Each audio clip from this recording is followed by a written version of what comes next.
Hello there, and greetings from a very cold, wet, and quiet December morning here at Pittsburgh International Airport. Ever since I started flying Southwest Airlines, I've always noticed that connecting on them in particular involves staying on the same plane a lot more than most other carriers around the USA. When booking a flight on their website, there are sometimes upwards of 10 to 15 options where you can clearly see there's a stop involved, but you just don't get off that flight. This experience has always been something I've wondered about, and today, I will get that opportunity from here in Pittsburgh over to St. Louis with a no plane change stopover in Chicago Midway. So let's see what it's all about.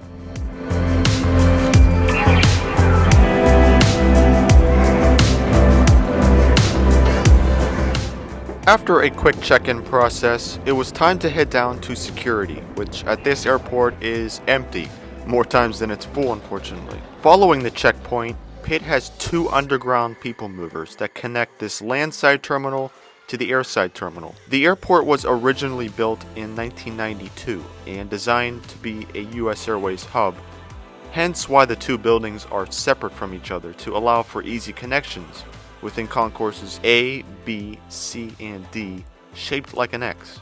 The trams naturally come into the center of them, and as today was 10 days before Christmas, the airport was all decorated up for the holidays. This area will start to look a little different though in a few years as the new terminal will begin to attach to this existing facility. It's really a shame how badly COVID has impacted PIT though in terms of traffic, and it was actually starting to do a lot better in 2019. Hopefully things can continue to improve going forward and they can get most of their flights back, because 2020 was, to put it lightly, a factory of sadness. Before I start heading to gate A9 this morning, decided to grab some food from my beloved Chick-fil-A.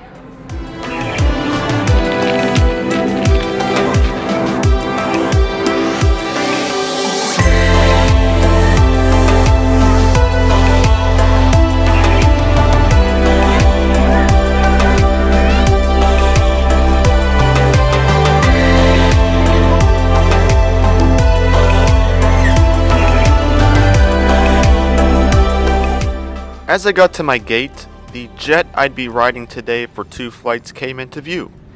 N498WN, a 16-year-old Boeing 737-700, one of 461 of the aircraft type in Southwest's all 737 fleet.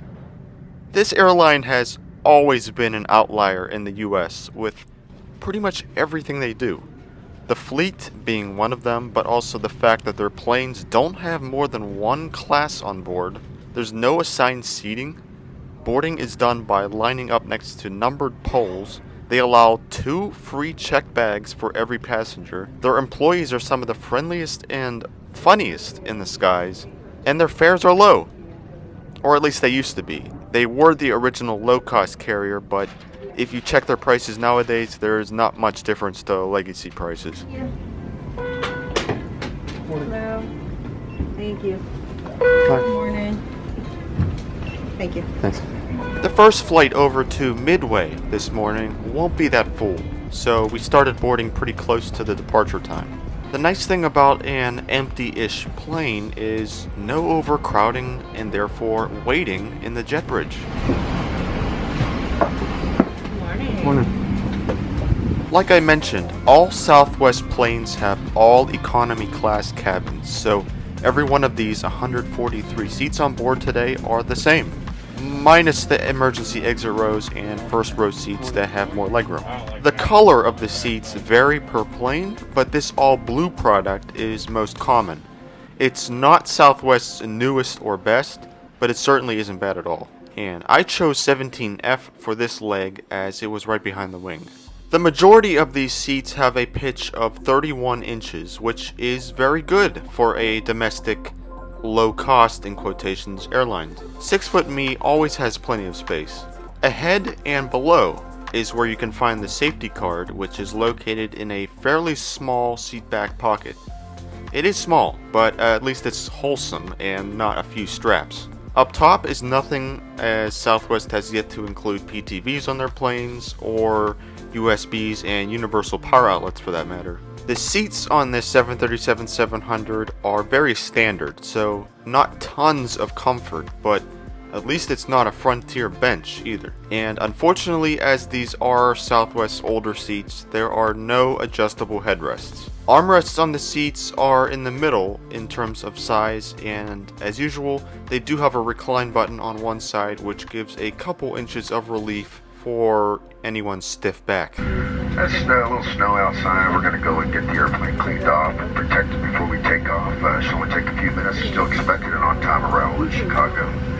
Once we get airborne, unfortunately, with the snow and some weather in the area, it's going to be a little bumpy all the way to Chicago to about the last 30 minutes. So with that in mind and safety in mind, I've asked our flight attendants to remain seated for the flight. Unfortunately, we won't be able to do any service this morning due to the safety concerns, but I do apologize for that.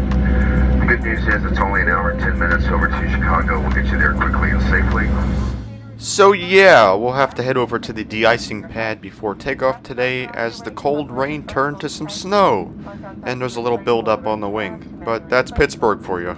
There's a few pads here at Pitt, but we'll be going to the ones by runway 28 right, which is where we'll take off from shortly, after a nice warm Glysol bath.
The ride over to Chicago Midway will take us up to 32,000 feet, or 9,753 meters, with a flight time of 1 hour and 9 minutes. Our takeoff today conveniently points us right at the Windy City, where we'll fly over a sliver of West Virginia, the entirety of Ohio, and the northern half of Indiana in between. As the captain said, there won't be a service on this flight, so I'll save showing the tray table to the second leg. But here's a look at the entertainment offered on board instead. Once Southwest Wi-Fi is clicked on in settings, their in-flight entertainment system will automatically pop up and take you to the homepage. On there is the chance to purchase their $8 Wi-Fi, the tab to activate free texting on board, the origin and destination weather, how much time is left in your flight, and the gateway to Southwest's free movies, TV shows, and live TV channels. If you click on the time to destination tab up top, it'll take you to the flight map. Always my personal favorite. I really wish all airlines would include this for free. American, I'm looking at you. Cause yeah, they don't have anything on flights without PTVs. But anyways, below the map is some flight info, which shows we actually just got to our cruising altitude now. As far as what I have to look forward to in my brief stint at Midway, pretty much the same as in Pittsburgh. Cold. Just as I was about to move to the rest of the features Southwest offers, the promised bumps have arrived.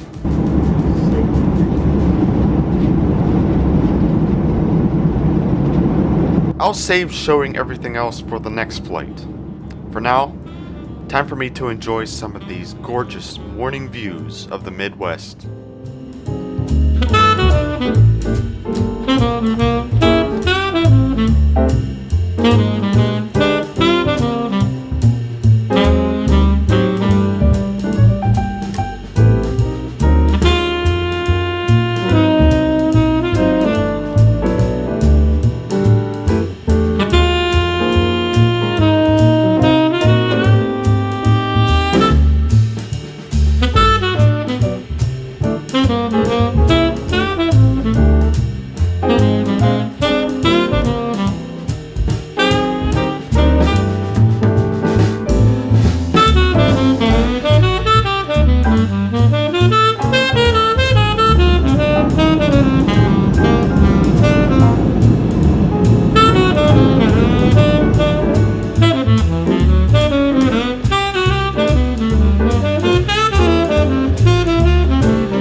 Securely fastened seat back and tray table are in the full upright and locked position. If you've taken any carry-on luggage out during the flight, please return it to the proper stowage location. And just like that, we were already descending into Chicagoland. As Midway is located south of the city, unlike O'Hare, which is to the north, we were approaching the airport from the south as well, and we'll be landing in that tiny square on runway 31 Center. So as we fall through the clouds, the Windy City skyline will start to appear on my side. For once, I sat on the right side of the plane.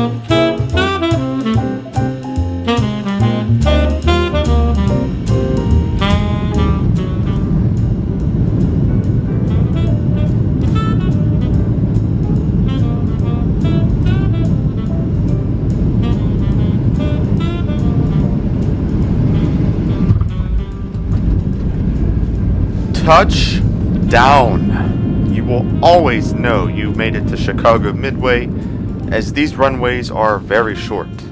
Way back in 1923 is when this airport was built, where it served as Chicago's main airport from 1927 all the way till 1955, when O'Hare International Airport became the new number one. Midway is situated all within 1 square mile. It's located 12 miles away from downtown Chicago and is named after the Battle of Midway. While it is a much smaller airport than ORD, passenger traffic here is incredibly high, with over 20 million people routinely passing through MDW every year, at least before the pandemic. Up until February 2021, Southwest only operated at Midway in the Chicago region, contributing to most of that traffic, as it's one of their largest focus cities in the country.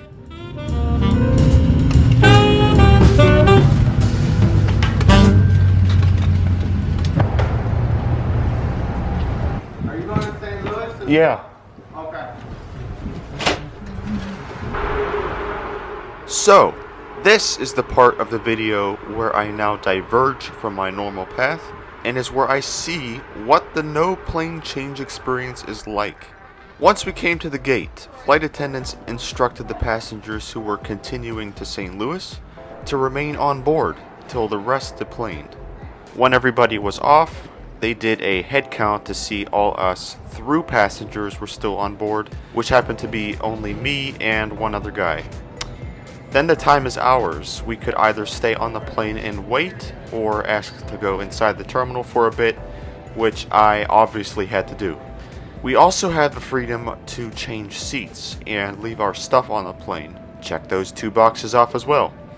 There's not a ton of time in between departures on Southwest Airlines, so the gate agent I followed out asked if I could be back at the gate at a specific time before he started calling all the groups.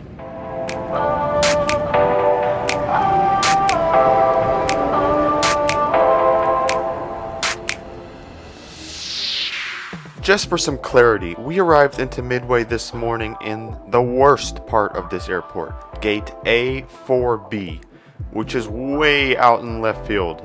It's part of Concourse A, but it sure doesn't seem like it. This airport also has two other concourses, B and C, again mostly used by Southwest, but also shared between airlines like Porter, Volaris, Allegiant, and Delta. In my times flying out of Midway, I haven't really been that impressed by this airport's terminals.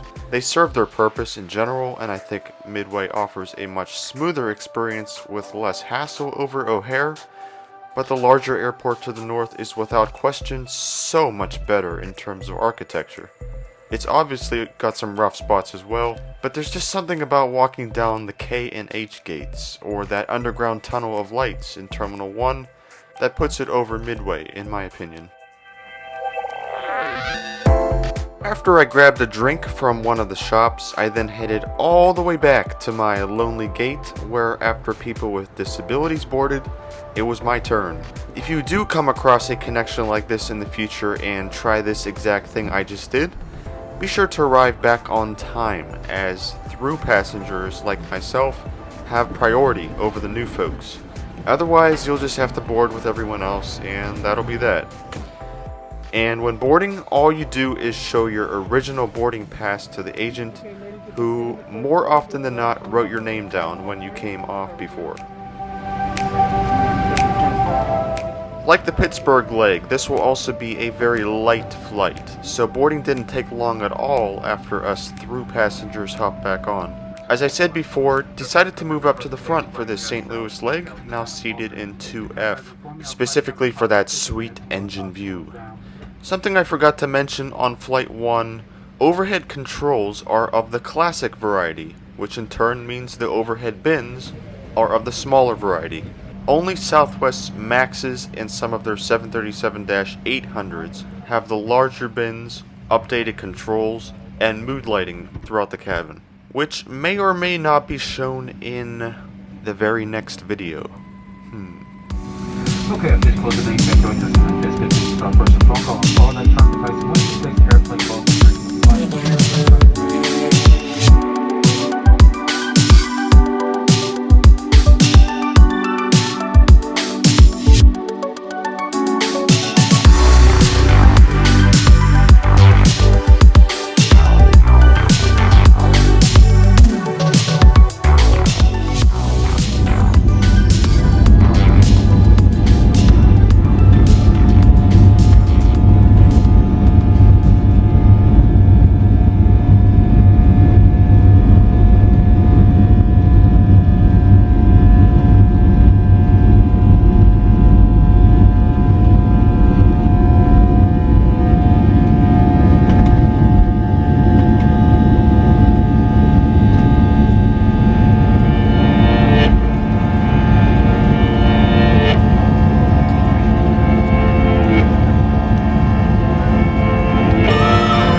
As promised, here's a look at the tray table on board this Boeing 737-700. Flight attendants will be coming by relatively shortly with snacks and drinks, since this will be a less bumpy leg. Our route for flight number 2 will take us almost entirely over the state of Illinois until we hit the Mississippi River and glide into STL. The short cruise will be at 26,000 feet, or almost 8,000 meters over the heart of the state of Illinois.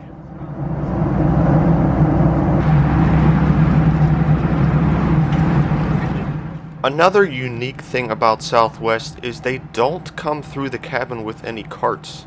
Instead, flight attendants will first walk by taking drink orders, followed by a member of the crew handing out snacks from a tray, and then the FA will sweep by again with everyone's drink requests, also handed out on a tray, which means they can only do a small crop of people at one time. Unfortunately, on this flight, Southwest only had a really limited drink menu, and because this flight was so short, only cups of water were handed out. As far as snacks on this flight, I got a bag of Snack Mix, which is a relatively new item introduced last year in 2020. It honestly has to be my favorite airplane snack handed out by Southwest, although I do miss the peanuts.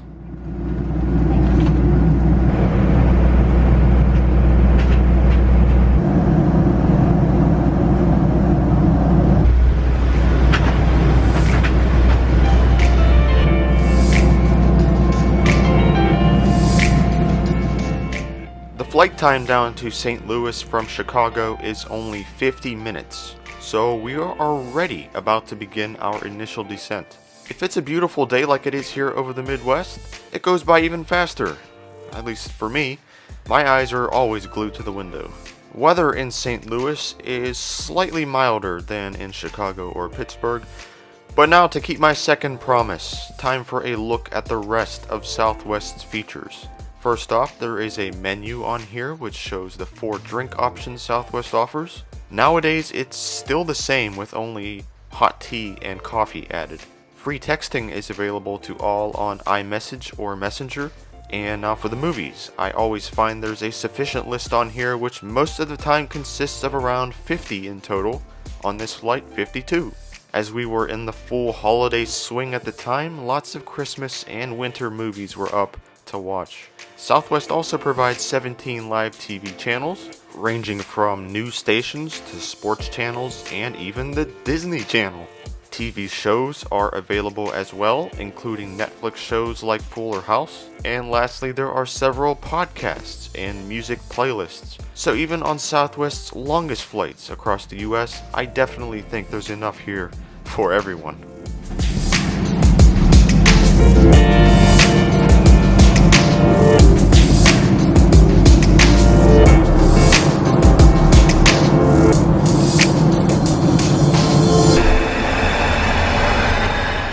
On Southwest's Boeing 737-700, there are 2 lavatories on board, one in the back and this one in the front.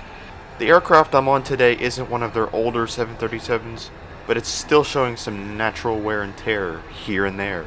The lavatory is a very standard airplane loo. It's pretty small and definitely dated. After I got back to my seat, we were nearing the St. Louis area and the Missouri-Illinois border. Unfortunately, you can't have all the good views on every flight, as the city will be on the other side, but such is life. Sit back and relax as we approach the gateway to the west and land on STL's runway 30 right.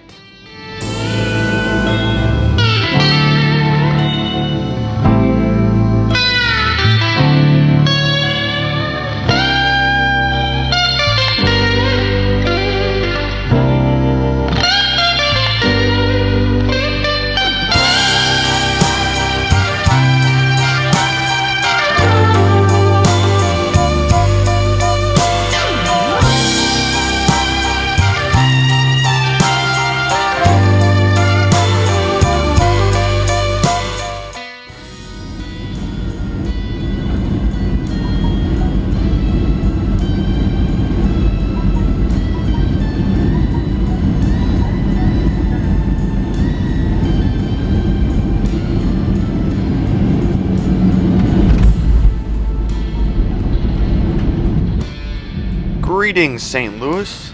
I have to say the no plane change experience on Southwest Airlines isn't bad at all. I actually had the chance to do it again later on between 3 different cities, and it was also very smooth. Having nobody next to you will really help that out though, as I had on both of these legs. The crew on board today I thought really exhibited that Southwest friendly service I've been accustomed to, and they did a great job. Because I flew with the same crew on both flights, I got to talk with some of them in Midway, and it confirmed my thoughts.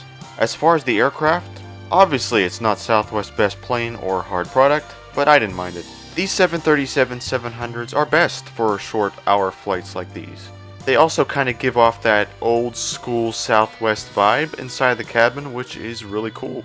The snacks we got today were tasty, but I do wish, especially as we go forward, that they bring back their full selection of drinks.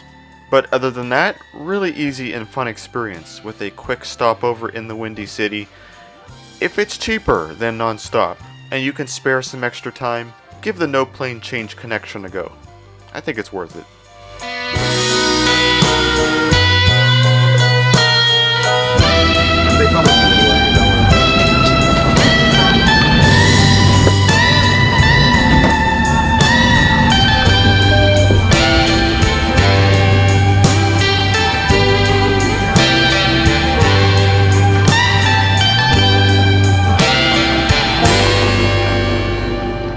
Well, and that'll conclude this video from inside Lambert's Terminal 2. As I briefly spoiled earlier, I'll be continuing even further west today aboard Southwest Airlines, so we'll pick back up from here in the next vid. But I hope you guys enjoyed seeing what the no plane change experience on the Love airline is like. Let me know your experiences if you connected on the same plane before down below. Thank you so much for watching, and catch you on the next one.